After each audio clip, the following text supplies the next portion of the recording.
kita bakal lanjutin petualangan Tanjiro di Demon Slayer episode 13. Judulnya adalah Sesuatu yang Lebih Berharga dari Nyawa. Nah, di episode sebelumnya kan, kita lihat Tanjiro akhirnya nemuin abangnya Teruko, si Kiyoshi, di dalam mansion drum yang muter-muter kayak komedi putar rusak. Sekarang, Tanjiro lagi duel maut lawan bos mansion ini, yaitu Kyogai, si iblis drum. Tanjiro mulai paham nih cara mainnya si Kyogai. Setiap kali drum di badannya dipukul, ruangan bakal berubah posisi atau ngeluarin serangan cakaran udara yang tajam banget. Guys, bayangin kalau kalian punya rumah kayak gini.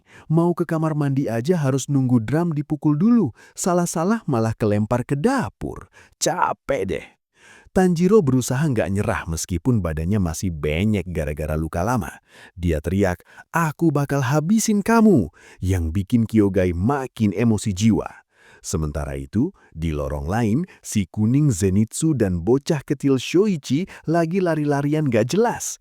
Zenitsu ini emang definisi penakut level VIP ya guys. Dia cuma muter-muter doang sampai pusing. Pas lagi curhat ketakutan, tiba-tiba, boom! Suara drum bunyi lagi. Ruangan langsung berputar 360 derajat. Zenitsu dan Shoichi terlempar ke arah pintu yang kebetulan kebuka. Dan wush, mereka berdua kelempar keluar mansion dan jatuh gubrak ke tanah. Nah guys, ini dia keberuntungan anak soleh atau anak ketakutan. Bukannya ketemu iblis, mereka malah dapat tiket gratis keluar rumah. Balik lagi ke Tanjiro, dia benar-benar lagi struggle lawan Kyogai. Setiap mau napak, ruangannya miring lagi. Tanjiro mikir keras, aduh, nggak ada waktu buat mikir, harus gerak. Kyogai makin gila mukul drumnya karena pengen banget makan manusia berkekuatan khusus, Marechi, supaya bisa balik jadi anggota 12 Kizuki. Di tengah pertarungan, kita dikasih lihat flashback masa lalu Kyogai pas masih jadi manusia guys. Ternyata dulu dia itu seorang penulis dan musisi guys. Dia hobi nulis cerita, tapi karyanya dihina-hina sama orang lain. Ada satu adegan nyesek pas naskah tulisannya diinjek-injek sama orang yang bilang, "Tulisanmu sampah, cuma buang-buang kertas." Nah, karena rasa sakit hati itulah dia jadi iblis dan bunuh orang itu pakai drumnya. Di masa sekarang, kertas-kertas naskah Kyogai berhamburan di lantai ruangan. Pas ruangan muter-muter, Tanjiro hampir aja nginjek kertas itu. Tapi uniknya Tanjiro sengaja menghindar supaya nggak nginjek naskah itu. Tanjiro emang sopan santunnya nomor 1 ya guys. Biar lagi berantem hidup dan mati, dia tetap menghargai karya orang lain. Iblis aja sampai baper lihat kebaikan Tanjiro. Kyogai kaget lihat Tanjiro menghargai tulisannya. Tapi yang namanya iblis, dia tetap nyerang membabi buta. Ruangannya berputar makin kencang. Tanjiro narik napas dalam-dalam. Dia pakai teknik pernapasan air bentuk ke-9, aliran air yang bergejolak. Dengan teknik ini, Tanjiro bisa mendarat di mana aja tanpa peduli ruangannya miring atau muter. Dia melesat seperti air yang mengalir deras. Begitu ada celah, wush, Tanjiro nebas leher Kyogai. Tapi sebelum Kyogai benar-benar musnah, Tanjiro bilang sesuatu yang bikin Kyogai nangis terharu.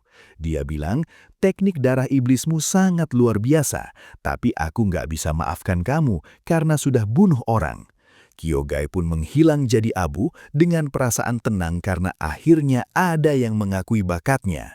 Tanjiro nggak lupa ngambil sampel darah Kyogai pakai suntikan khusus yang dikasih Dokter Tamayo. Muncul kucing pembawa pesan punya Tamayo yang bisa hilang-hilangan. Tanjiro naruh suntikannya di tas si kucing, dan kucing itu langsung meong terus hilang. Wah, Dokter Tamayo ini canggih ya guys, punya jasa ekspedisi kucing kilat, anti telat, anti nasar, dan pastinya anti ongkir. Tanjiro akhirnya keluar mansion bareng Kiyoshi dan Teruko.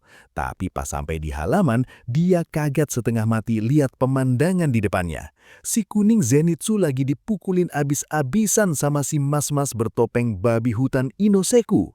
Zenitsu badannya sudah biru-biru, mukanya bonyok, tapi dia tetap meluk erat kotak kayu punya Tanjiro.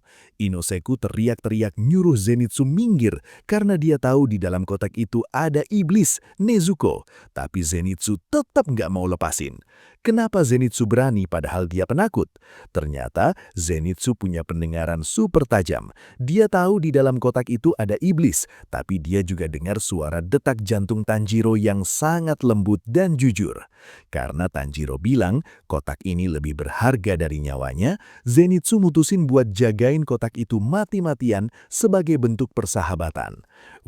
Zenitsu, admin jadi pengen meluk. Biar cengeng tapi kalau soal janji ke temen, dia bener-bener laki banget.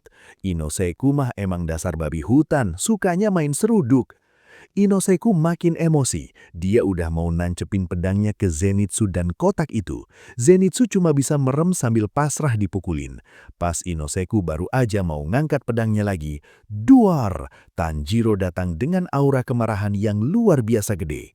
Mata Tanjiro melotot. Dia teriak kencang banget nyuruh Inoseku berhenti.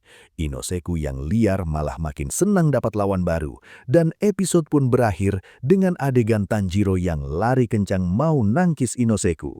Wah, gila guys, episode ini paket lengkap banget. Ada aksi keren, masa lalu iblis yang sedih, sampai aksi heroik Zenitsu yang bikin baper. Kira-kira apa yang bakal dilakukan Tanjiro ke Inoseku? Apakah Inoseku bakal kena sundukan maut jidat baja Tanjiro? Menurut kalian tindakan Zenitsu jagain kotak Nezuko sampai bonyok itu tindakan keren atau tindakan bodoh? Kalau kalian jadi Tanjiro, kalian bakal maafin Inoseku nggak setelah lihat Zenitsu dipukulin sampai benyek kayak gitu? Siapa yang udah nggak sabar lihat wajah asli di balik topeng babi hutan Inoseku? Tulis pendapat dan teori kalian di kolom komentar ya. Jangan lupa klik like, share, dan yang paling penting, subscribe ya guys. さい足音がするな。 Kita lanjutin petualangan Tanjiro di Demon Slayer episode 14. Judulnya adalah Rumah dengan Lambang Keluarga Wisteria. Masih inget kan episode kemarin? Tanjiro baru aja beres ngebantai iblis drum. Tapi pas keluar rumah, dia malah lihat pemandangan yang bikin darahnya mendidih. Si kuning Zenitsu lagi dipukulin abis-abisan sama mas-mas barbar bertopeng babi hutan demi jagain kotak Nezuko. Tanjiro yang biasanya sabar kayak malaikat, kali ini bener-bener emosi guys. Dia lari kenceng banget dan boom! Tanjiro mendaratin pukulan telak ke perut si mas babi hutan itu. Saking kerasnya, admin rasa tulang rusuknya langsung minta pensiun dini. Guys, jangan pernah bikin Tanjiro marah ya. Dia kalau sudah mukul bukan pakai tenaga dalam lagi, tapi pakai tenaga dendam kesumat. Kasian si Inosuke, baru juga sombong udah kena bogem mentah. Tanjiro marahin si mas babi itu. Kamu ini pembasmi iblis juga kan? Kenapa malah mukulin temen sendiri? Tapi dasar si mas babi ini otaknya emang agak geser. Dia malah ketawa kegirangan. Dia ngajak Tanjiro gelut tangan kosong. Tanjiro sebenarnya males, tapi si mas babi ini lincah banget. Gerakannya aneh, fleksibel kayak pemain sirkus, tapi barbar kayak pegulat. Zenitsu cuma bisa nangis liatin mereka. Sementara bocah-bocah kecil itu ketakutan. Tanjiro mikir, ini orang tekniknya aneh banget, kayak binatang liar. Akhirnya karena sudah capek ngehindar, Tanjiro pakai jurus rahasia keluarganya. Sundulan jidat baja. Duar! Suara benturan kepalanya kenceng banget guys. Admin yakin burung-burung di hutan itu langsung terbang kaget. Dan cering! Topeng babi hutannya lepas. Nah, di sini momen yang bikin kita semua shock. Ternyata di balik topeng babi hutan yang serem dan badan yang berotot itu, wajahnya cantik banget guys. Lebih cantik dari admin kalau pakai filter TikTok. Namanya Inosuke Hashibira. Zenitsu sampai melongo. Loh, kok mukanya kayak cewek? Inosuke malah marah dipuji cantik. Dia nantang gelut lagi, tapi tiba-tiba gubrak. Dia pingsan karena gegar otak kena jidat bajanya Tanjiro. Setelah Inosuke pingsan, Tanjiro nggak lupa sama tugas mulianya. Dia ngajak anak-anak itu buat nguburin para korban yang meninggal di dalam rumah drum tadi. Inosuke bangun dan masih mau gelut lagi. Tapi Tanjiro dengan pintarnya memprovokasi. Oh, kamu nggak mau bantu ya? Mungkin kamu terlalu capek atau nggak sanggup ya? Inosuke yang gengsinya setinggi langit langsung teriak. Siapa bilang Aku bisa nguburin lebih banyak dari kalian. Cara ngadepin orang kayak Inosuke emang gitu guys. Cukup dipancing gengsinya, dia bakal kerja bakti sukarela sampai sore. Tanjiro emang jago banget manipulasi mental. Akhirnya mereka selesai nguburin semua korban. いいから降りるぞ。ダメだダメだダメだ嫌がってるだろう。俺を放っていかない。 Sebelum pisah, Tanjiro ngasih kantong bunga wisteria buat anak-anak itu buat jimat perlindungan dari iblis. Mereka pun pamit pulang, dan dimulailah perjalanan 3 sekawan paling ajaib ini. Si hidung sakti, si telinga tajam, dan si insting binatang. Gagak Tanjiro teriak lagi nyuruh mereka ke rumah dengan lambang wisteria buat istirahat. Sampailah mereka di sebuah rumah tradisional Jepang yang tenang. Mereka disambut sama nenek-nenek tua bernama Nenek Hisayo. Guys, nenek ini auranya serem, tapi gerakannya cepet banget kayak ninja. Zenitsu ketakutan, dia ngira nenek ini hantu atau siluman. Pas neneknya nyiapin baju ganti dan makanan, Zenitsu makin histeris. Padahal neneknya baik banget guys, mereka dikasih makan enak, bajunya dicuciin, sampai luka-lukanya diobatin sama dokter. Nenek Hisayo ini jangan-jangan pensiunan Hashira ya, gerakannya silent tapi efektif banget. Mana Zenitsu trauma terus lihat neneknya muncul tiba-tiba. Sabar ya Zen, nenek itu cuma mau kasih lu makan, bukan mau ajak mabar. Pas lagi istirahat, Tanjiro nanya ke Inosuke, kenapa dia jadi pembasmi iblis? Ternyata Inosuke ini besar di gunung bareng babi hutan. Dia jadi pembasmi iblis cuma gara-gara menang gelut lawan anggota korps yang masuk ke wilayahnya, terus pedangnya dirampas. Sumpah, ini alasan paling Inosuke banget. Tanjiro juga muji Zenitsu karena sudah jagain kotak Nezuko. Zenitsu malu-malu kucing, tapi Tanjiro bilang, dia tahu Zenitsu itu sebenarnya kuat dan baik hati lewat bau hatinya. Tanjiro ini benar-benar kayak psikolog keliling ya. Semua orang dipuji, semua orang dibikin baper. Pantes aja Inosuke yang barbar jadi agak salting tiap kali dideketin Tanjiro. Nah, ini dia penutup yang paling pecah. Tengah malam, kotak Nezuko mulai goyang-goyang. Zenitsu ketakutan setengah mati. Dia ngumpet di belakang Inosuke. Inosuke sih santai aja karena dia sudah tahu isinya iblis. Pintu kotak pelan-pelan kebuka, dan keluarlah Nezuko dalam wujud mungilnya. Guys, pas lihat wajah Nezuko yang super cantik dan imut itu, ekspresi Zenitsu langsung berubah 180 derajat. Matanya berubah jadi bentuk hati, liurnya netes. Tapi setik kemudian, dia malah marah besar. Zenitsu teriak kenceng banget. Tanjiro, tega banget kamu. Kamu jalan-jalan setiap hari bawa cewek secantik ini, sementara aku disuruh lawan iblis sampai mau mati. Zenitsu ngambil pedangnya dan ngejar Tanjiro keliling ruangan. Dia ngira Tanjiro itu buaya yang punya harem, padahal kan itu adanya sendiri. Episode pun berakhir dengan kerusuhan konyol mereka bertiga. Wih, gila guys. Episode 14 ini benar-benar paket lengkap. Ada aksi, ada misteri, ada komedi, sampai ada perdebatan soal adek cantik. Menurut kalian di balik topeng babi hutan itu, Inosuke sebenarnya lebih pantas jadi model atau tetap jadi pegulat liar? Kasian gak sih lihat Tanjiro dikejar-kejar Zenitsu gara-gara salah paham soal Nezuko? Kita bakal masuk ke babak baru yang lebih gelap, lebih ngeri, dan pastinya bikin merinding. Ark Gunung Natagumo. Ingat kan di episode 14 kemarin, si kuning Zenitsu akhirnya tahu kalau di dalam kotak kayu Tanjiro ada sesosok iblis cantik jelita bernama Nezuko. Reaksinya? Bukannya takut, dia malah ngamuk ke Tanjiro.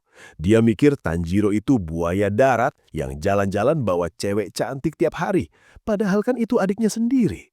Aduh, Zenitsu, kamu itu pembasmi iblis atau pengamat waifu sih? Baru lihat Nezuko bentar aja, pendiriannya langsung goyang dompet. Emang ya, kecantikan Nezuko itu obat paling ampuh buat penakut gaya dia. Sementara itu, Inosuke si mas-mas barbar bertopeng babi lagi asik duduk di luar kamar. Tiba-tiba, Nenek Hisayo yang punya rumah itu datang bawa baju bersih. Nenek itu bilang, Tuan Babi, bajunya sudah kotor. Ini saya bawain yang bersih ya. Terus nanti makan malamnya saya masakin tempura kesukaanmu. Inosuke yang biasanya cuma tahu cara gelut, tiba-tiba ngerasa ada bunga-bunga bermekaran di hatinya. Dia ngerasa hangat karena diperhatiin. Tapi dasar gengsian, dia malah masuk ke kamar dan nyeruduk Tanjiro pakai kepalanya. Inosuke ini tipe-tipe cowok tsundere ya guys. Hatinya lumer dikasih tempura, tapi kelakuannya tetap aja kayak babi hutan lepas kandang. Sabar ya Tanjiro, punya teman satu penakut, satu lagi barbar. Bener-bener ujian kesabaran. Gak lama kemudian, dokter datang dan bilang kalau luka mereka bertiga sudah sembuh total. Dan di saat itulah, burung gagak Tanjiro teriak kenceng banget. Kuak, misi berikutnya ke arah timur laut, Gunung Natagumo. Cepetan, kuak! Mereka bertiga berangkat. 怒り高く五分自分の立場をきちんと理解してその立場ってなんだ Pas sampai di kaki Gunung Natagumo, suasana langsung berubah drastis. Gunungnya gelap, berkabut, dan auranya bikin bulu kudut berdiri. Zenitsu langsung berhenti di tempat. Dia duduk di tanah sambil nangis bombay. Gak mau, aku gak mau masuk. Gunung ini baunya kayak maut, teriak Zenitsu. Tanjiro dan Inosuke cuma bisa melongo. Tanjiro nyoba ngebujuk, tapi Inosuke malah langsung lari masuk duluan karena dia ngerasa tertantang. Akhirnya Tanjiro ikut lari, ninggalin Zenitsu sendirian yang masih sibuk nangis-nangis gak jelas. Aduh, Zenitsu. Tanjiro nyium bau yang sangat aneh. Bau iblis tapi kecampur sama bau ketakutan manusia. Tiba-tiba mereka nemuin seorang pembasmi iblis senior yang tergeletak di tanah. Pas Tanjiro mau nolongin, tiba-tiba badan orang itu ditarik ke atas langit pakai benang yang gak kelihatan. "Tolong aku!" teriak orang itu sebelum hilang di balik pepohonan. Tanjiro dan Inosuke masuk lebih dalam. Hutan itu penuh dengan sarang laba-laba dan laba-laba kecil yang jumlahnya ribuan. 伊之助何の用だ。よじれたようなまがまがしい匂いに Di sana, mereka ketemu sama Murata, pembasmi iblis yang masih sadar. Murata cerita kalau awalnya ada 10 orang dikirim ke sini, tapi tiba-tiba mereka malah saling bunuh satu sama lain kayak dikendalikan sesuatu.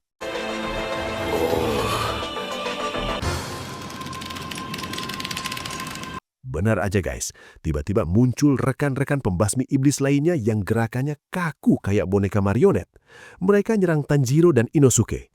Tanjiro sadar kalau mereka dikendalikan pakai benang laba-laba. Dia nyuruh Inosuke buat motong benangnya, bukan orangnya. Ini mah beneran horor ya. Bayangin, kamu lagi kerja bareng temen, tiba-tiba temenmu ditarik benang gaib terus nyerang kamu. Udah kayak main boneka tali, tapi talinya tali maut. Di markas pembasmi iblis, Tuan Kagaya Ubayashiki dapat laporan kalau banyak anggotanya yang tewas di gunung ini. Dia sadar kalau yang mereka hadapi mungkin salah satu dari 12 Kizuki. Akhirnya dia ngirim 2 Hashira atau pilar terkuat, yaitu Gyu Tomioka dan Shinobu Kocho. Tomioka-san mo sou omoimasen? Kembali ke Zenitsu.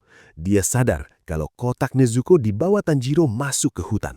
Tiba-tiba mental bucinnya bangkit. "Nezuko, tunggu abang ipar datang." Zenitsu lari sekencang kilat nembus hutan gelap itu cuma demi ayang Nezuko. 操り糸をつなぐだからその雲を皆殺しにすればいいってことだな。 Di dalam hutan, Tanjiro dan Inosuke lagi kewalahan nahan serangan boneka manusia. Tiba-tiba ada suara bocah dari atas. Muncul sesosok iblis anak laki-laki berambut putih yang berdiri di atas benang laba-laba di udara. Namanya Rui. Dia bilang dengan nada dingin, "Jangan ganggu kedamaian keluarga kami. Ibu akan segera membereskan kalian." Rui hilang gitu aja. Inosuke emosi karena ngerasa diremehin. Tapi Tanjiro sadar ada yang lebih mendesak. Mereka harus menemukan siapa yang mengendalikan benang-benang ini. Masalahnya, hidung Tanjiro lagi nggak fungsi karena bau menyengat di hutan itu. Episode berakhir dengan tatapan tajam Tanjiro dan Inosuke yang siap tempur abis-abisan. Wih, gila guys. Atmosfer di Gunung Natagumo ini benar-benar beda ya. Lebih mencekam dan penuh misteri. Ternyata ada keluarga iblis yang tinggal di sini. Kira-kira gimana ya nasib Zenitsu yang lari sendirian nyari Nezuko? Menurut kalian, di antara 3 sekawan kita, siapa yang paling bakal menggendong tim di Gunung Laba-Laba ini? Tanjiro, Inosuke, atau Zenitsu yang lagi mode bucin? Kasian gak sih lihat pembasmi iblis lainnya yang dijadikan boneka? カラスますから指令が入って気持ちがいいですよ。 Kita lanjutin petualangan Tanjiro di Demon Slayer episode 16. Judulnya adalah Membiarkan Orang Lain Pergi Duluan. Masih ingat kan? Tanjiro dan si mas-mas barbar Inosuke sudah masuk ke Gunung Natagumo yang auranya lebih serem dari kuburan tengah malam. Di sana mereka ketemu Murata, senior pembasmi iblis yang mentalnya lagi setipis tisu karena teman-temannya dikendaliin benang laba-laba. Gila ya guys, si Murata ini sebenarnya senior, tapi nasibnya ampas banget. Baru mau bergaya di depan junior, malah hampir diputusin uratnya sama benang layangan iblis. Sabar ya Bang Murata. Inosuke yang emosian bilang, udahlah, tebas aja semua orang yang ngalangin. Tapi Tanjiro si malaikat tanpa sayap langsung melarang. Jangan, mereka masih hidup. こいつらをなんとかしないと先へ進めねえ。この人たちを傷つけるのは Akhirnya Murata mutusin buat nahan para boneka manusia itu sendirian biar Tanjiro sama Inosuke bisa nyari dalangnya. Tanjiro dan Inosuke lari makin dalam ke hutan. Benang-benang laba-laba di sekeliling mereka makin tebal dan lengket, udah kayak permen karet yang keinjek. ついているんだ 来ないで。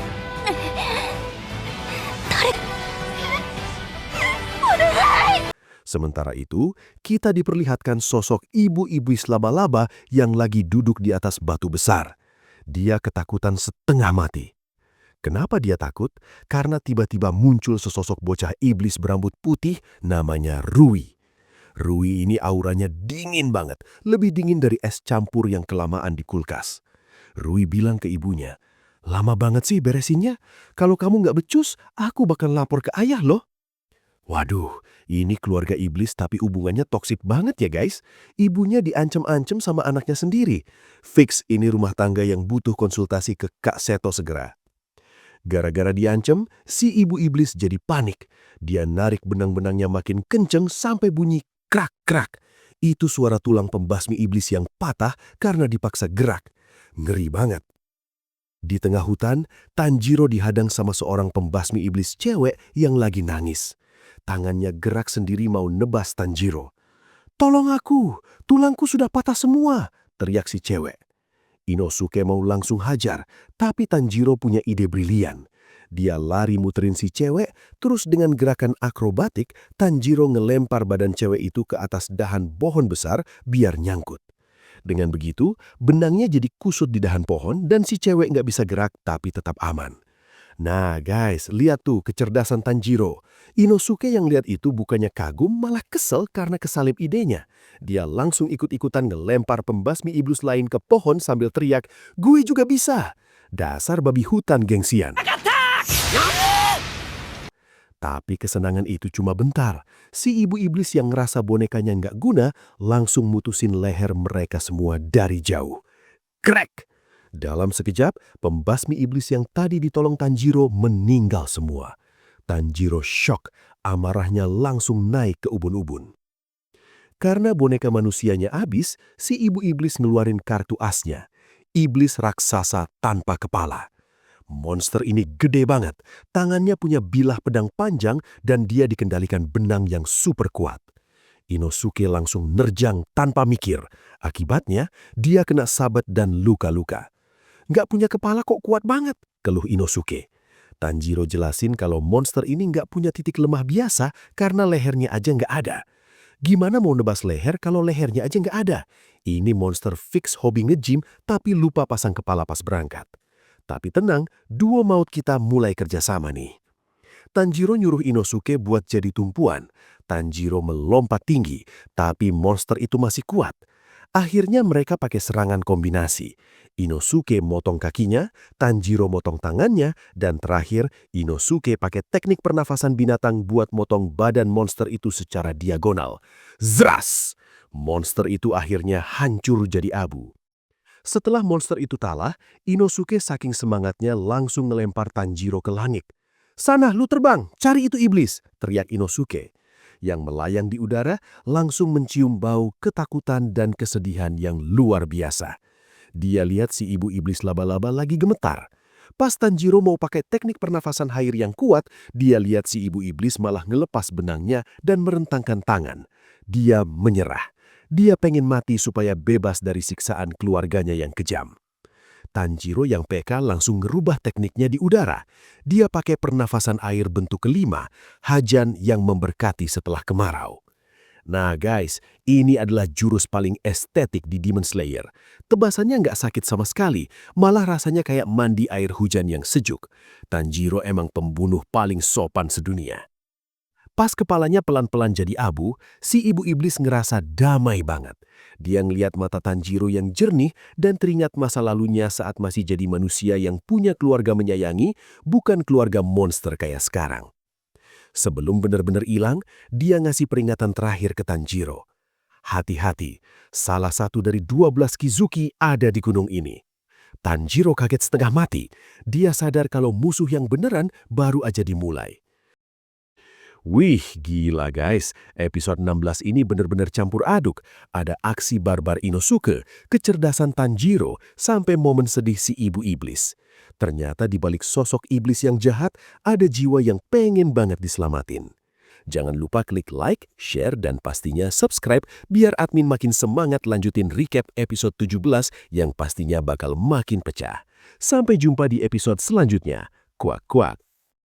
つこちゃん、炭治郎。やったな。ねずこちゃんの次だけどな。